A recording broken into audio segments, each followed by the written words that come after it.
wrap up by saying, if you find yourself jealous, congratulations. You are being shown a piece of yourself. You are also being shown a limiting belief that you have about why you can't have that. Your dreams will always require your healing, and you need to know that in order to move forward.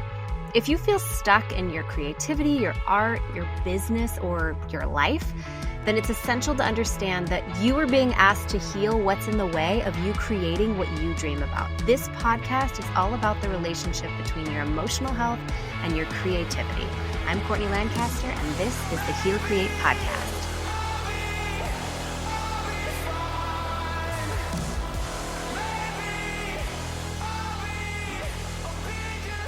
Emily. Hi. Do you know the song? Hi. Hey Jealousy from the 90s? No, I don't think I do. Hey Jealousy. I can't think of who the band is. I'm sure that there are listeners who do. It's one of my favorite songs, and it's one of my favorite bands. It's very like 90s chic music. And it was in my head thinking about this podcast today because we're going to talk about jealousy. Yeah. Welcome, everyone. This is the Heal Create podcast. You guys know me.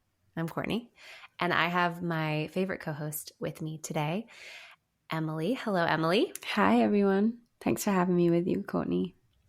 Of course. I always get feedback whenever you are co-hosting. Even James the other day was like, why isn't she just a regular? Oh, that's so sweet. We need her around all the time.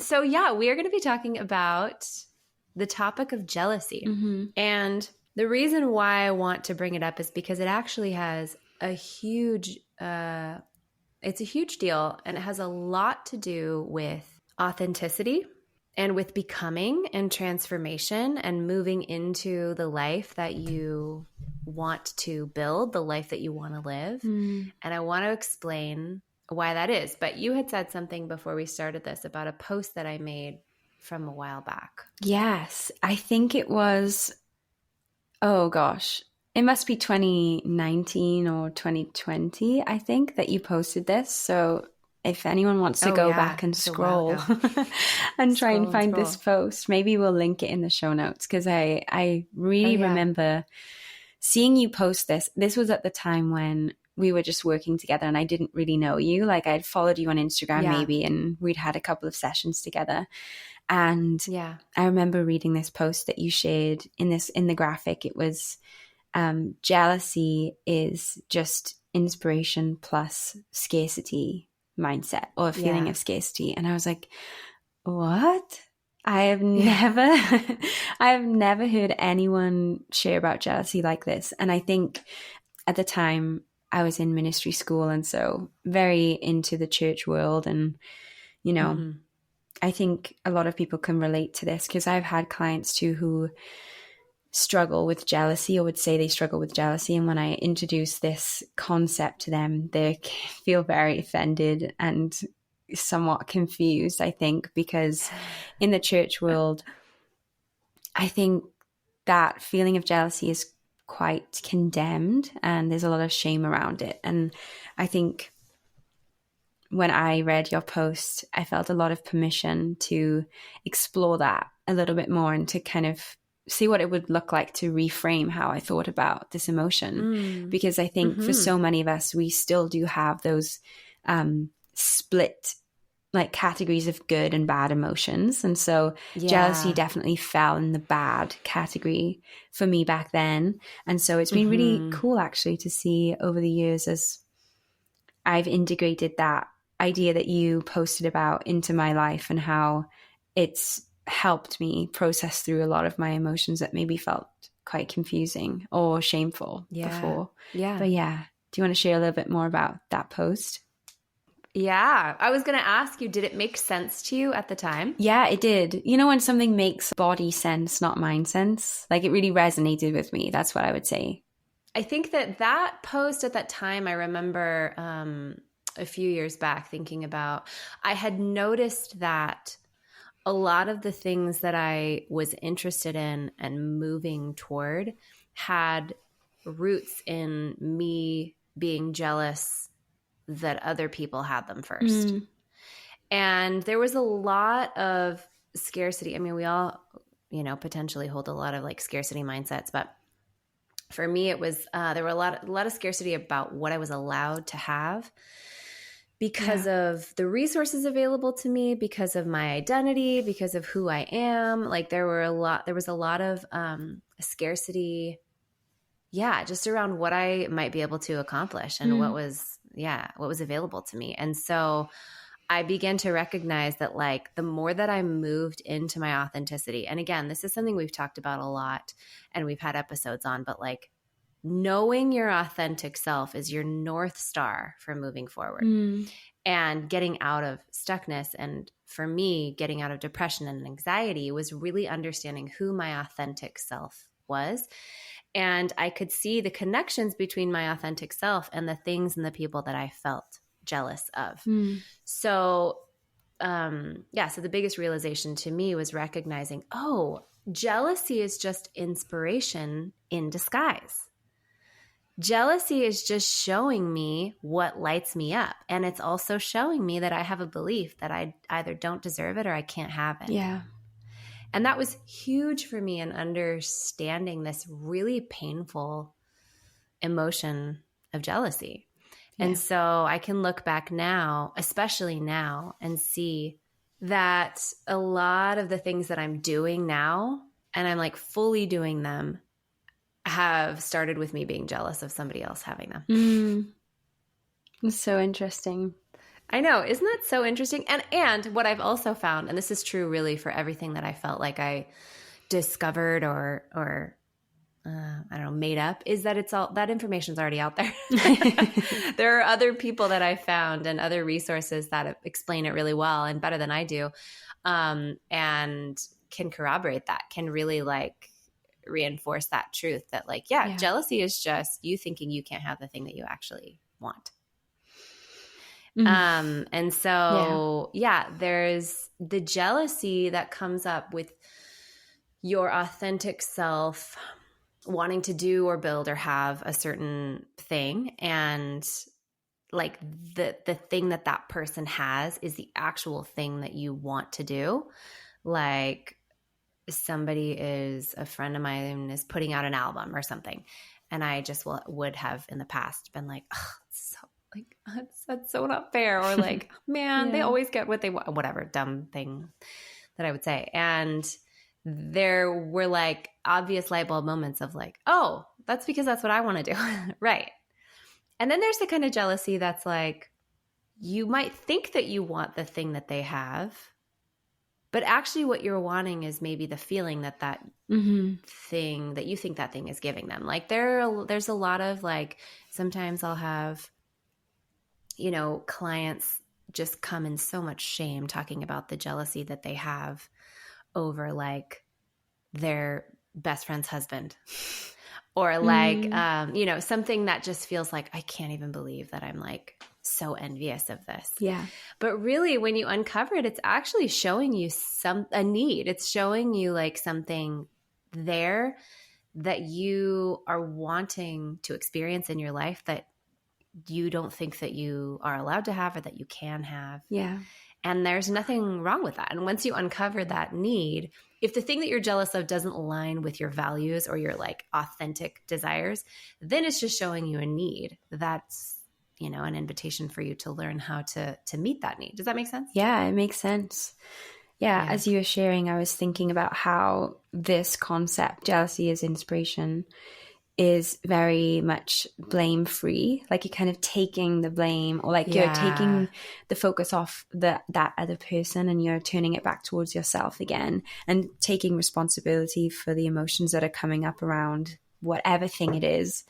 And so, I think it's brave to open up to that idea so that you can explore what's actually going on inside of you instead of kind of moving through life in this like, I just can't believe that they did that, and focusing so much on that person because like you said, it's just showing you either it's something that you're really aligned with and you can kind of journey in that path, or you have a need that's needing to be met.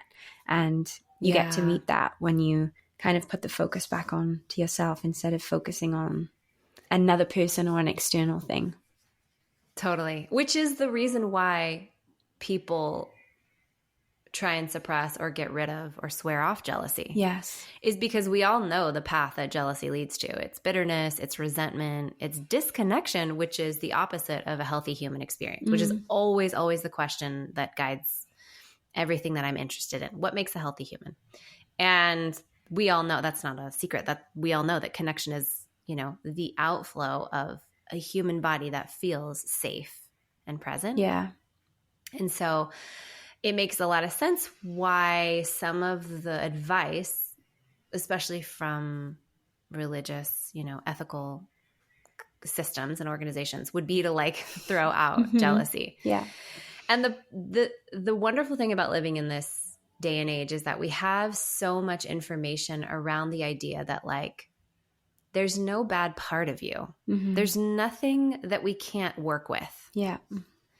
And so understanding that jealousy is inspiration in disguise is how we begin to work with this really complicated emotion.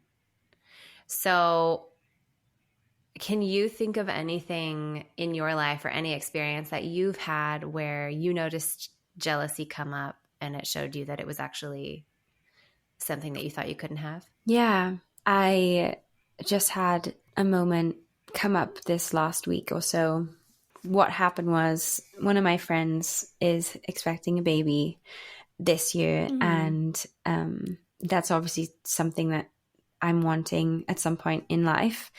And I saw that one of her friends also shared that she was expecting, and I had this moment of jealousy for that other friend because I wanted to experience that with her. I wanted to have the feeling of connection that they will get to have and share together, and, you know, something that they're going to get to grow over this time. Who knows what it's really going to be like, but my story was, you know, they get to do this together, and that's what I want. And I think it brought up some jealousy in like that split moment when I saw that. But then because I know what that is showing, it only took me a few minutes before I could connect to what was underneath, which was I actually feel sad, and sad that my best friend Sarah is living in Australia and we won't get to do that together. And, you know, like all of these other things kind of unraveled from that one moment. Whereas if I had only looked at it and been like, oh, I'm jealous of her and I want that thing,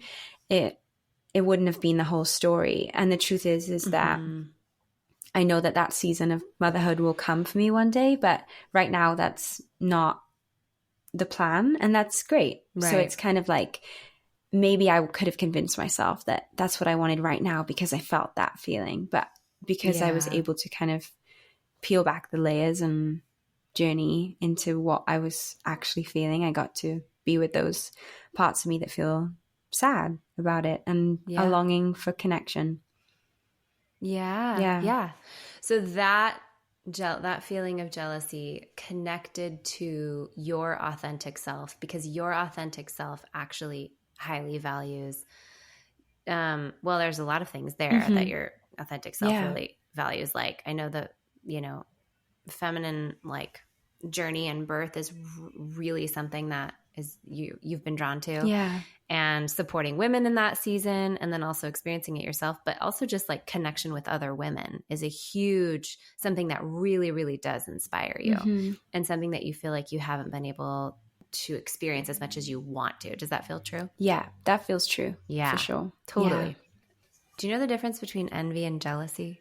I don't. Can you explain it to me? Yes. Did that sound set up, everyone? Okay. So we've been using the words envy and jealousy interchangeably, but they are actually different for really interesting reasons. So envy is that really uncomfortable feeling of wanting what someone else has. Like, that would be more like the, I want that, but I can't have it thing. So that's envy. Jealousy is when you feel threatened, protective, or fearful of losing something because someone else has it, as in almost feels like there's a lack of resources. This is another way that scarcity shows up. And so if somebody else gets the thing that you want, there won't be enough for you to have it, or there won't be enough room for you to also be it. Yeah. And it's interesting to think about it like that, because envy and jealousy actually has a very interesting survival purpose. So I had heard Lacey Phillips talk about this, about how jealousy was how one of the ways that like people, thousands and thousands of years ago would protect resources for themselves. So like if there wasn't enough food and somebody else got the food, like that feeling of like, aggression would come up around somebody else having food, just because the resources needed to survive were that worth protecting with your aggression. Yeah. But what's happened is that for a lot of us in the Western world, survival resources aren't as scarce, which is of course a privileged position to be able to say that too, because I know that there's so much lack in the Western world as well. But for the most part, if we're privileged enough to experience jealousy and envy nowadays, it's usually what we're experiencing is a jealousy or an envy around attention and connection. That's what feels the most scarce to us these days. And so attention can feel like a survival resource, because for little kids who didn't get their needs met, which now we know is so many of us, our emotional needs met. We might not have felt seen or heard by our caregivers. If we don't feel seen or heard as a kid, that is our survival. Then, we might have our actual physical needs met, but our brain doesn't know that not being seen or heard actually might impact our actual survival, which is why so many of us grow up with so much anxiety, even though we can look back and be like, well, all my needs were met as a kid. I had food and shelter and parents that stayed together. So what's the big deal? Does that make sense? Do you have anything to add to that, to kind of clarify that? Yeah, I think it's helpful for me to understand that difference between the envy and jealousy, where the jealousy is more connected to the lack of resource. Yeah. Like that's something that's, I think I can relate to more. This feeling of like, if that person has that, then it means that like all of that resource is gone and I can't have that same thing. Like it's like they get to have it and no one else, kind of thing. Right. Like there's only so much of it to go around. So if somebody gets to it first, there's none left for you. And I think that can come up too with like, maybe wanting to write a book or whatever. And you're like, but there's so many books out there. Like, why would I need to do that? Right. So it can kind of feel like there's so much out there that like you can't go near because everybody else has already done it. And so there's like that lack that you feel like you have because of what other people have done. Yes. Right. Which is it tricks your brain. Social media will really trick your brain into thinking everyone's done everything already.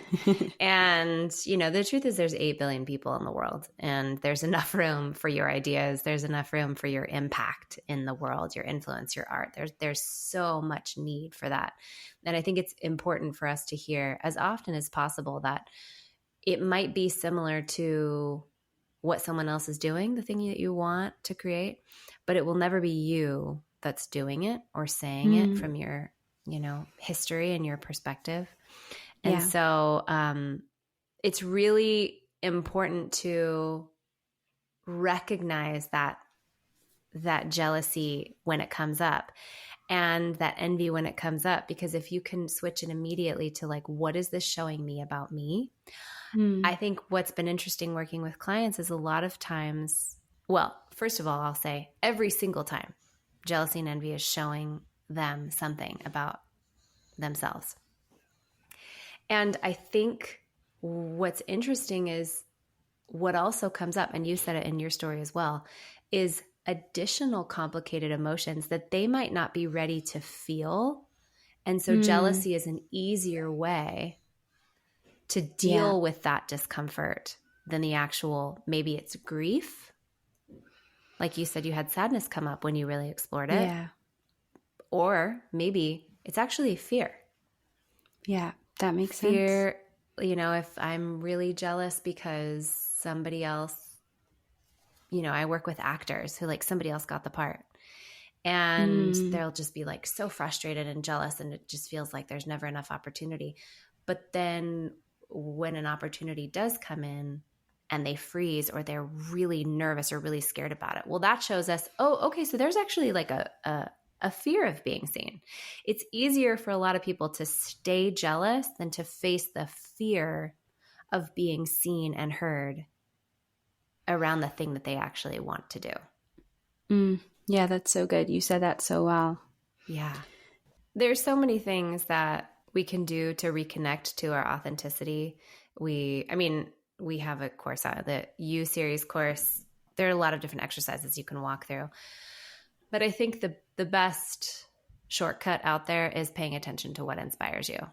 Mm-hmm. And what inspires you, especially if you feel really, really lost or stuck, what inspires you is just showing you to yourself, pieces of you reflected back to you and all of these other people that are doing the things that you wish you could do or have. Yeah. Envy and jealousy is one of the ways that inspiration comes up. So is attraction. Attraction is another way that inspiration can come through. And we don't always see that one for what it is. But attraction is a way for our brains to kind of identify a feeling or an experience that we'd like to have or embody, or something that we'd like to have. And our brain just thinks, oh, I have to have this person in order to have this. Yeah. It's usually like security, connection, a masculine connection to the masculine, or connection to the feminine, or support, or being seen or being heard. And that's when you notice attraction, especially if you're committed in a committed relationship, you're not dating necessarily, looking. That's another one that I really encourage people not to be afraid of, because attraction will always show you a part of yourself or a need, usually more a need that you want to be met. Yeah. So I think in that way, jealousy and envy can kind of show you the things that you might want to build, and attraction might be showing you the needs that you need to get filled. And it's all under this umbrella of all showing you to you. Yeah. And stepping into your authenticity. Yeah. As you were sharing that, I was thinking that I think a lot of people feel afraid of those moments when they feel jealous or feel attracted to someone. Yeah. Like there's the fear that comes.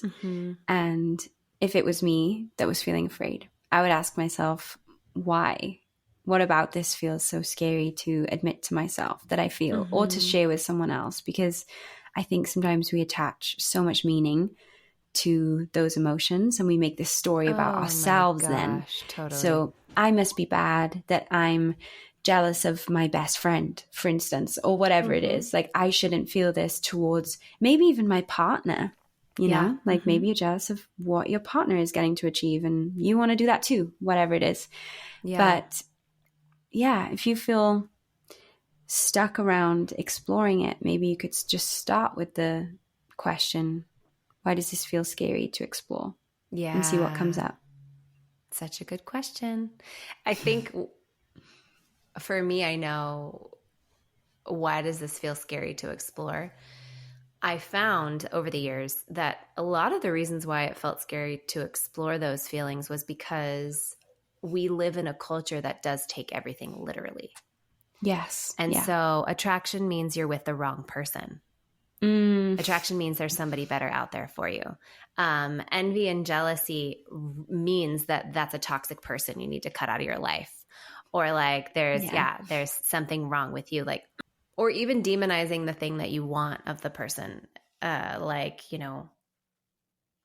can think of a lot of different things that we might be jealous of, especially like in religious cultures, where it's like, if you're jealous of that woman's maybe freedom wearing a bikini on the beach, like, well, that's not really moral. That's not really like a good thing to be anyways. So like the culture that and I am very much a part of pop culture and being interested in that in general, just like as an artist, there are just so many messages, subliminal and not subliminal, that say if you have doubt, you should just move on.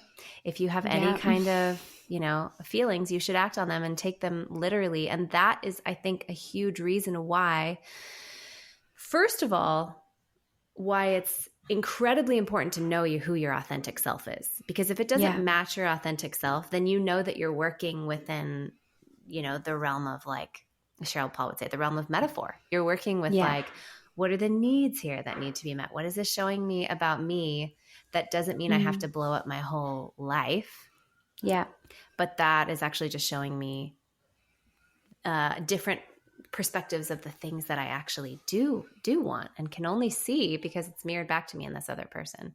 I guess that was 1 and 2 wrapped in one point. Yeah. Know your authentic self and know that when you're working with the attraction and the complicated emotions of jealousy and envy, that you are working with these sort of pseudo inspirational longings that are worth exploring and not taking literally. Yes. Yeah. I was going to mention Cheryl Paul because I feel like she's such an amazing person for this kind of stuff, like working with metaphor and dreams and like longings and all of the stuff that, like you said, gets taken at face value. And she has such great things. I'm sure there's a podcast episode of hers that's on jealousy. I feel like there must be. She must have talked about I'm it. sure. Yeah. At least there are several things. Yeah, she's been a huge inspiration to both of us. Yeah. And to a lot of my clients as well. And she is one of the first people that I ever heard really talk about like the idea that you don't take your doubts or your fears or your attractions at face value. Ever. Especially if they don't match up to what your authentic true self knows that she wants to build. Like, I know that I love my husband and I want to be married to him until we're, 105 and die together peacefully in our sleep, like The Notebook. Yeah. I know that I want that. So, in the past, if attraction did come up, I was lucky enough to be able to be aware of her work and be curious, like, oh, I wonder like what this is showing me. I know it's not showing me that I'm in love with someone else or that I, should have married someone else or that James isn't enough. I know that it's not showing me those things. So I wonder what it is showing me. And when you take, it really is, it's blame free. It's also really shame free. Yeah.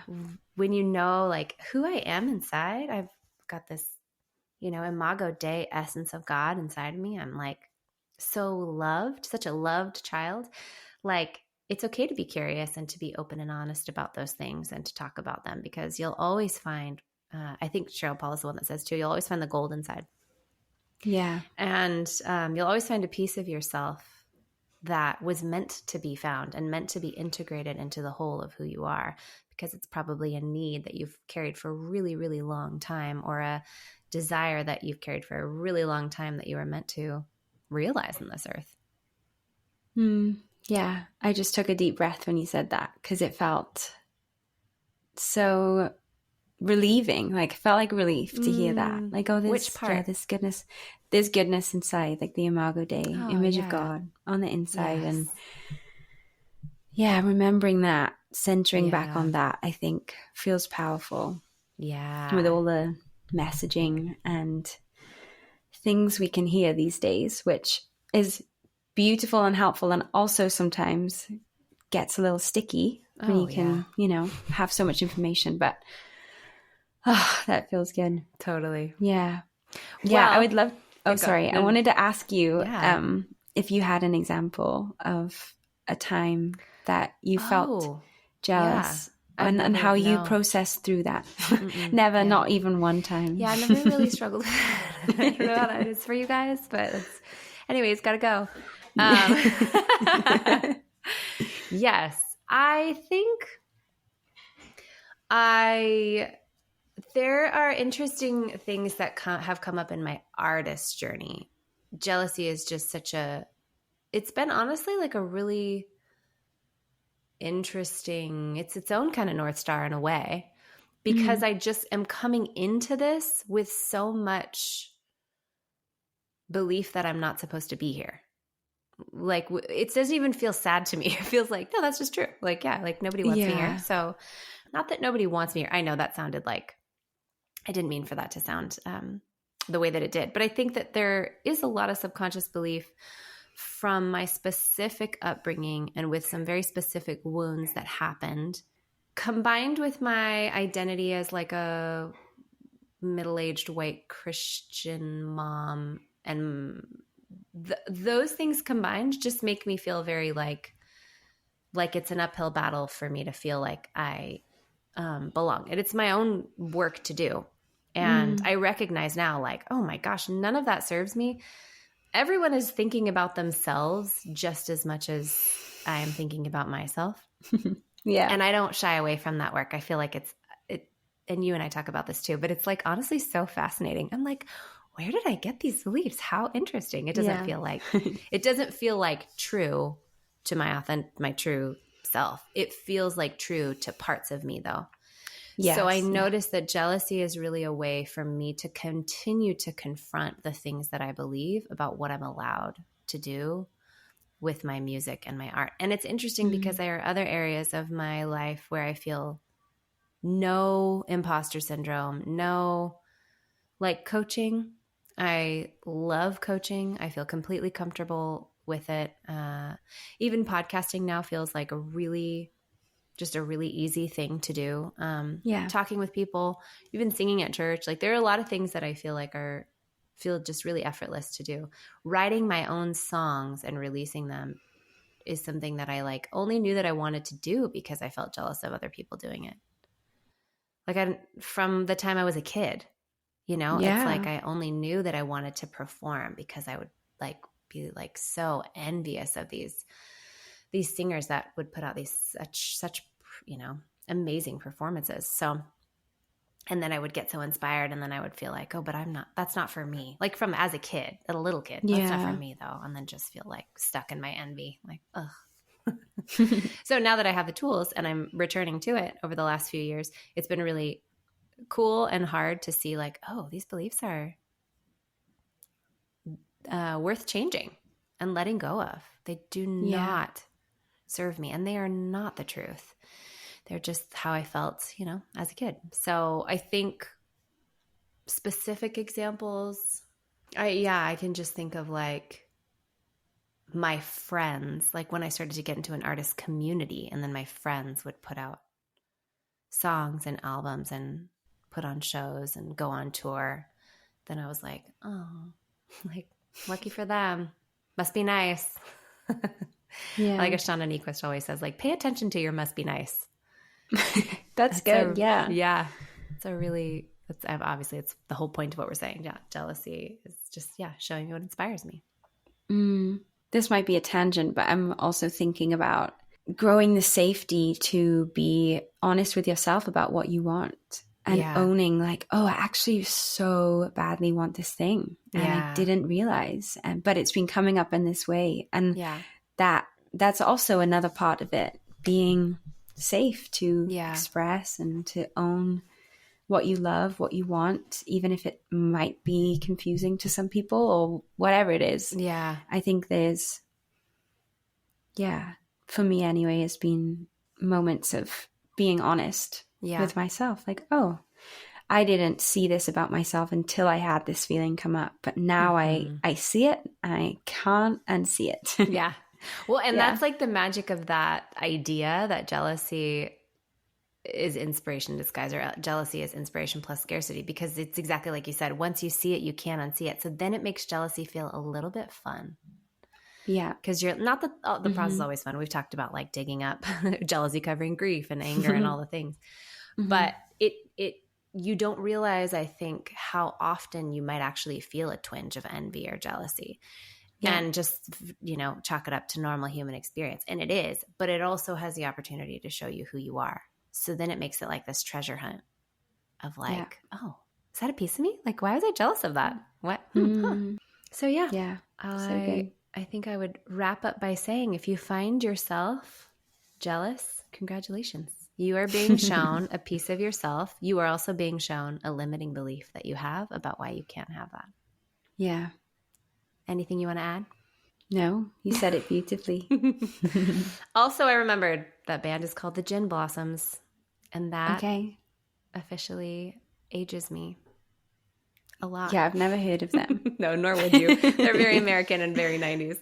But they have a song called Hey Jealousy that will be in my head for the next 24 hours after this. So anyways, we wish you such deep healing and such wonderfully, potentially jealous creativity. Bye. Bye. Thank you for listening to another episode of the Heal Create podcast. If you have enjoyed this podcast at all, we would love if you would subscribe, rate it, send it to your friends. That would really help us get this message out, this message of empowering people towards emotionally sustainable creativity. Also, we have a PDF for you. So there's an exercise that I created called Inspiration Mirroring. And basically, it is for those that are looking to get acquainted with their authentic, truest self, based on the idea that whatever inspires you embodies your potential. And so if you want to get started on that journey today of really understanding who you are at your core, the person that you hope you are, then you can go to the link in my bio on Instagram or go to my website and download that PDF. I think that's all. Have a beautiful day.